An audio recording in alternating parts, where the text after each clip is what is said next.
Morning. Good to see the knitwear's back. Thank you. You've gone quite autumnal today, haven't you? Tell us then, as we sign off for this kind of section of games into another international break, how do you reflect on those first few weeks? You thought, are your team where you thought they'd be in terms of performance and points? I think we start very, very well in terms of in terms of results and performance.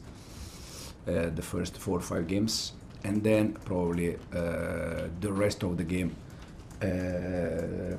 We didn't get the points that we want for sure, but we already analyzed the reason why. Again, I think most of the game where we didn't get the points is because they were game very complicated for us in terms of, again, unfortunately, red card. But no doubt that also the injury situation. We have in this moment I think 8 players out.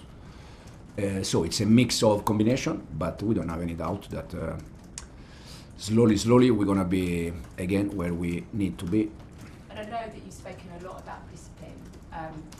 25 yellows and 3 reds, I think, in your 9 games. And I remember speaking to Mikel Arteta about it, and he said actually he chose not to speak too closely to his players about it because it almost becomes more of a thing. What's your approach with your players in terms of crossing that line? Because as you said, it's costing you games. Yeah, you have to analyze case for case. When it's a red card for bad intention or for bad discipline, it's different compared to Man United red card or Brighton red card. In that case, it's just the decision that you have to take in 2 seconds, 3 seconds. Do I do foul or not? It's difficult. So we analyze case for case. Again, I don't see any discipline problem, even if we consider, I think, 3-4 red card. That is not something normal. But again, it's for different reason. You've talked a lot over the past few weeks about solving problems and conundrums that you've got with so many players out. How do you approach putting together a defensive unit for the weekends against a side that maybe hasn't hit the heights we expect, but what sort of players are you thinking? Are you thinking outside of the box? Are you just going to have to trust some of those youngsters in your squad on Saturday afternoon? No, but I think it's a fact that I really trust the young players, not just the young players that we buy, also the young players from the academy. Again, we give games last year to Josh Achipong, having players on the bench, senior players, so that shows that I trust young players. The same thing happened with Thai. So I really trust all the players we have. As you said, in this moment we have, I think, 4 or 5 defenders out, but we're gonna try to adapt and find the right solution for tomorrow game. Just finally from me, I think about 3 weeks ago you said that it would be impossible for anybody to stop Liverpool. You must misunderstanding me. If you review the interview, I said if they continue in the same way, that there were 5 games, yes. 5 wins. So if a team continue to win and win. You still said the words, they'll be impossible to stop. So I wondered... It's impossible to catch. Impossible to catch. But you haven't had my question yet, so you don't actually know what I'm going to ask you. I tend to find that a little bit more useful. Impossible to catch. Do you feel the last week has shown that there is a vulnerability about Liverpool this season? There is vulnerability about any team in the world, not just Liverpool. But if a team win all the games, it's impossible to catch them. When we did the interview, after 5 games, they had 50 points. Mm-hmm. My words was, if they continue in the same way, it's impossible to catch them. Now, they lost 1 game, 2 games, that show that there is vulnerability. And that's this why is something now and not with 3 weeks ago. Yeah, this is something for me from not just Liverpool, from all the teams in the world. So, and then the Premier League, you know how difficult it is, and you can draw points against any team. Thanks, Gail. Soraya? Morning. When we spoke last season, you said the performances against Liverpool, particularly the away game, was one of the best you played. Slot also agreed. He said it was one of the most challenging games last season at Anfield. What have you learned about Liverpool from playing them last season to this season? And what do you think it is about this fixture that makes Chelsea play their best? Yes, we played both games, I think, against Liverpool very good. Unfortunately, we lost there and we won at home. But every game is different, especially from one season to the other one is different. We're gonna try to prepare the game in the best way we can for tomorrow. Try to win the game. But again, I think even if in the last 1 or 2 games they drop points, but they show the reason why they won last year the Premier League, and they're gonna be there until the end.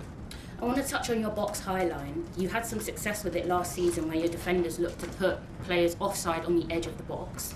Some teams have sort of exploited this now. They've timed their attack at the back post in open play at set pieces. We've seen some goals be conceded at the back post. How do you reduce the risk of that, especially when you've had to rotate your defenders? How do you work on that in training? Yeah, it's just to try to continue to evolve. As you said, I think our defensive line was very good last year. I think in terms of goal conceded after Liverpool and Arsenal was Chelsea there, so show that we did something important. But it's not enough. You have always to try to evolve, to try to add things, how we can do better. And now we are trying to do exactly the same. And positively, Badiashile returned. He was so strong winning his duels. He aerially was helping the team out a lot. He was the first to step out in front of the press. He looked very sharp. Can you talk about his return and how you think he can tactically help the team coming back into defence? Yeah, it's, since I joined the club, every time I spoke about Benoit, I always said that for me personally, it's an important player. He's a very good player. Unfortunately, he has been injured a few times since I joined the club. But again, even in the before the last injury, he was playing almost every game before in the Club World Cup, and then got injury against Benfica. But now he's back. It's good news for us, for the teammates, but especially for him because when you are out for a long time, long period, it's always a shame. Thanks, Soraya. John? Enzo, with Liverpool, do you think it's a different proposition playing them now than it would have been a couple of weeks ago? We talk about vulnerabilities. What do you think those vulnerabilities are that we've maybe seen over the last couple of games? I don't think that now it's better to play Liverpool just because they drop points in the last 2 games. It's always a tough game, always a big team.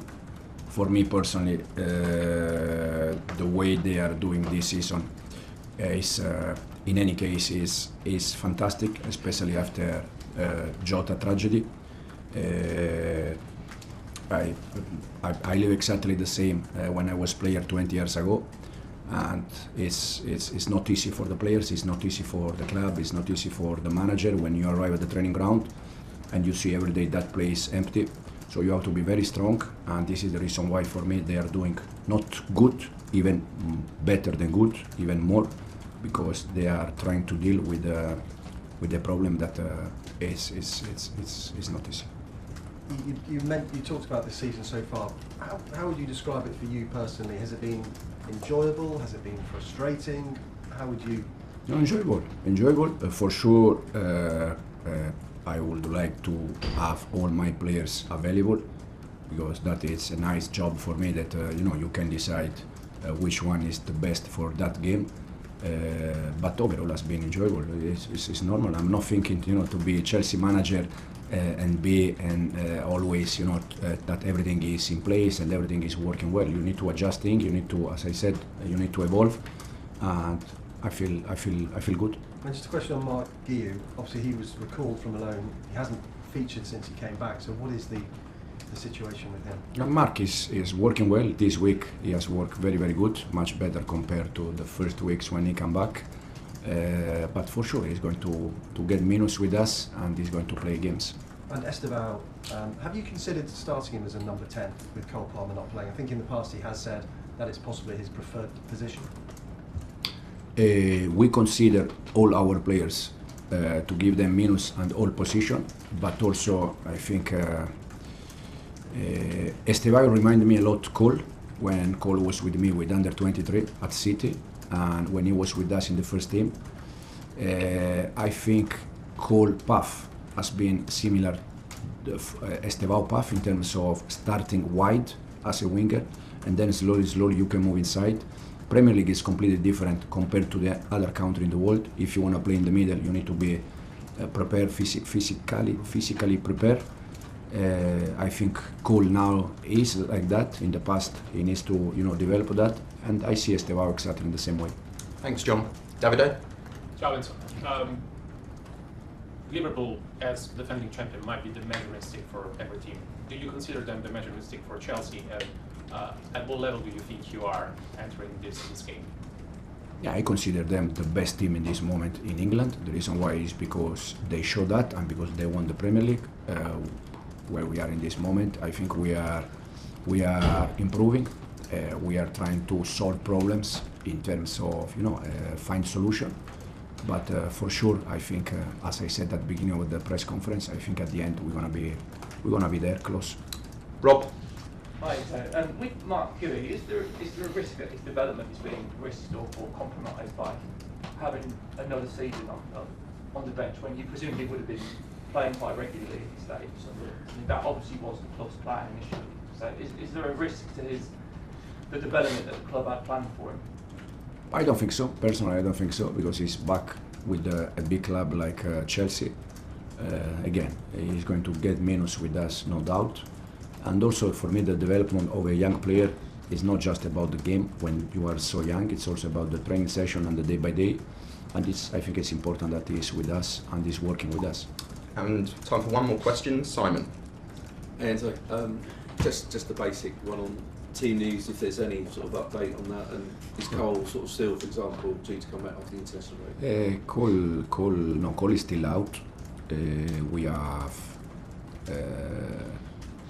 Travis suspended, so we have now to tell all the name is complicated because they are, but we have 8 players out for tomorrow game. Is it, just quickly on Cole, is it still looking like first game back to the international break as things stand? I don't have any update at the moment. We have a meeting this week to see how it is, and then we decide.